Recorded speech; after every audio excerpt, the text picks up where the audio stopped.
Hello, আসসালামু আলাইকুম। So কয়েকটা ইউজার থেকে রিপোর্ট পেয়েছি যে আবারও নাকি ব্যাটেল বলসে সমস্যা দিচ্ছে। তো গত ২ দিন যাবৎ এমন কিছুদিন আগ পর্যন্ত ব্যাটেল বলস রেফারে আপনার কোনো রকম সমস্যা দিচ্ছিল না। একদমই স্মুথলি এবং বিনা কোনো সমস্যাতেই কিন্তু অর্ডারগুলো কমপ্লিট হচ্ছিল। এখন আবার একটা সমস্যা দিছে, সেটা হচ্ছে আপনার লিস্ট ডেলিভারির যে প্রবলেমটা। সো আজকে সকাল থেকে কি হয়েছে যে আমাদের যে সার্ভার ওটা বিজি ছিল। দুপুর ১২টার পরে আপনার সার্ভারটা ঠিক হয়েছে। তারপর যাদের অর্ডার আটকে ছিল অর্ডারগুলো কমপ্লিট হয়েছে। এর প্রধান কারণ হচ্ছে আমাদের অতিরিক্ত অর্ডার। আর দ্বিতীয় কারণ হচ্ছে একটা লিমিট ইস্যু আছে। এখানে দেখতে পাচ্ছেন আমাদের মিনিমাম একটা অর্ডার করা যায়, মানে ম্যাক্সিমাম ৫০,০০০। সো অবশ্যই আমাদের একটা লিমিটেশন আছে নাম্বারে। সো ওই লিমিটেশন ক্রস হয়ে গেলে কিন্তু আমাদের সার্ভার কাজ করতে পারে না, এমনকি সার্ভিসও শেষ হয়ে যায়। সো ওইটা একটা কারণ আছে এবং আরও বেশ কিছু কারণ আছে। তো এখন যে প্রবলেমটা হচ্ছে, আমরা কিন্তু সকলকে 15 ইউএসডি করে দেওয়া হয়েছে একটা অফারের জন্য। আমরা কিন্তু 5টা 15 ইউএসডিটি করে দিয়েছি।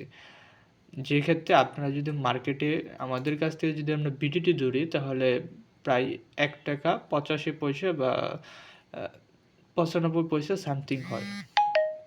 যাই হোক, আপনারা ৳২ ধরেন, প্রায় ৳২ দিয়ে আপনি কিন্তু কিনতেছেন এবং আপনি সেল করতে পারতেছেন ৳৫ কিংবা ৳৪ বা ৳৩। আপনি যদি ৳১ লাভে প্রতি রেফার যদি বেচেন 10টা, আপনারা অনেকেই মিনিমাম 10টা করে নেন। 10টা বেচলে প্রতি অর্ডারে কিন্তু আপনি ৳10 করে প্রফিট হারতেছেন। এবং আপনি যদি দৈনিক ১,০০০ রেফার বেচেন, তাহলে আপনার অনায়াসে ৫০০ কিংবা এ সামথিং কিন্তু আপনার ইনকাম হয়। তো আমরা যেটা বলেছিলাম যে কেন আমরা 15 ইউএসডি করেছি, মার্কেটে কিন্তু অন্যান্য সাইট কিন্তু আমরা এটা অফিসিয়াল প্রাইস 20 ইউএসডিটি, আমরা যারা রিসেলার আছে বিগ রিসেলার তাদেরকে 15 ইউএসডিটি করে দিয়েছি। সো অলমোস্ট অল সাইটে কিন্তু এর প্রাইসটা হচ্ছে 30 থেকে 25, আমরা 20 করে রেখেছি। সো এই কারণেই কিন্তু আমরা 15 ইউএসডি করেছি, যাতে আপনাদের লস না হয়। যদি লিস্ট ডেলিভারি হয় তাহলে যাতে আপনারা লসটাকে কভার দিতে পারেন। সো আমরা ট্রাই করব 15 এইচডিটির থেকে আর কিছু একটু কম দেওয়ার জন্য। আমরা সেটা কাজ করছি।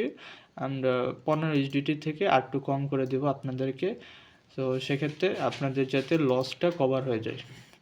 তো আশা করি বুঝতে পেরেছেন। আর এটা নিয়ে মন খারাপ করা বা দুশ্চিন্তার কোনো বিষয় নেই। আমরা আপনাদেরকে যথাযথ সাপোর্ট করব।